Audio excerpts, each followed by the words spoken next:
Hello friends, welcome back to our channel Maanavan Aasiriyar. இன்றைக்கி நம்ம இந்த வீடியோவில் என்ன அப்படி பார்க்க போகிறோம்னு பார்த்தீங்கன்னா, தமிழ்நாட்டில் 11-12ஆம் வகுப்பு பொதுத் தேர்வு மார்ச் 2025 பள்ளி கல்வித்துறை பார்த்தீங்கன்னா ஒரு முக்கியமான உத்தரவு கொடுத்துருக்காங்க. இதை பற்றி இந்த வீடியோவில் பார்க்கலாம்.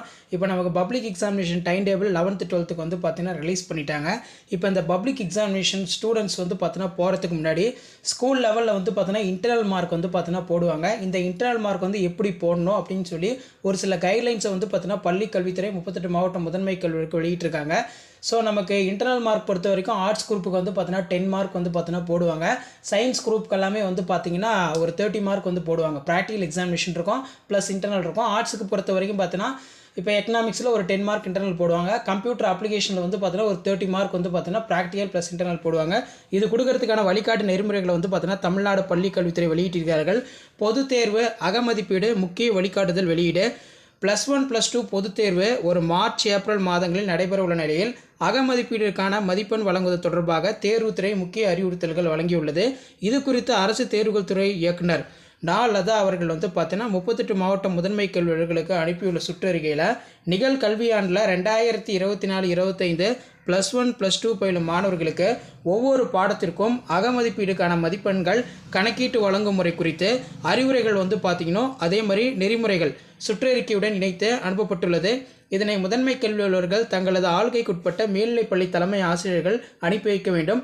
மேலும் தலைமை ஆசிரியர்கள் பள்ளியில் உள்ள அனைத்து மேல்நிலை பாட ஆசிரியர்களுக்கு அகமதிப்பீட்டிற்கான மதிப்பெண் வழங்குதல் தொடர்பான நெறிமுறைகள் குறித்து நகலை வழங்கி அவர்களுடைய கையொப்பத்தை பெற்றிருக்க வேண்டும். தொடர்ந்து ஆசிரியர்கள் இந்த நெறிமுறைகளை குறித்து +1 +2 மாணவர்கள் அனைவருக்கும் தெரிவிக்க வேண்டும் என கூறப்பட்டுள்ளது.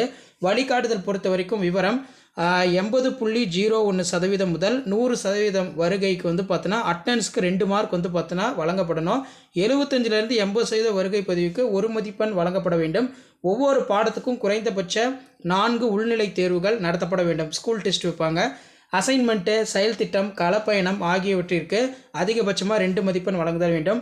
இலக்கிய மன்றம், அதே மாதிரி NCC, மரம் வளர்த்தல், NSS, கணித மன்றம் ஆகியவை உள்ளிட்ட 33 கல்வி இணை செயல்பாடுகளுக்கு ஏதேனும் 3 செயல்பாடுகள் பங்கேற்ற மாணவர்களுக்கு அதிகபட்சம் 2 மதிப்பெண் வழங்க வேண்டும் ஆகியவை உள்ளிட்ட பல்வேறு நெறிமுறைகள் பார்த்தீங்கன்னா வழங்கப்பட்டுள்ளது. ஸோ இன்டர்னல் மார்க் பார்த்தீங்கன்னா போடுறதுக்கான கைட்லைன்ஸ் கொடுத்துருக்காங்க.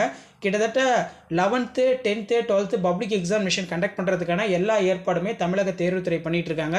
ஸோ அடுத்தடுத்த ஆஃபீல் எக்ஸாமினேஷனுக்கான இம்பார்ட்டன்ட் அப்டேட் கொடுப்போம். அந்த அப்டேட்லாம் நோட்டிஃபிகேஷன்னா மாணவன் ஆசிரியர் யூடியூப் சேனல் சப்ஸ்கிரைப் பண்ணி கீழே இருக்கிற பெல் ஐகானை ப்ரெஸ் பண்ணி ஆன் வச்சுக்கோங்க.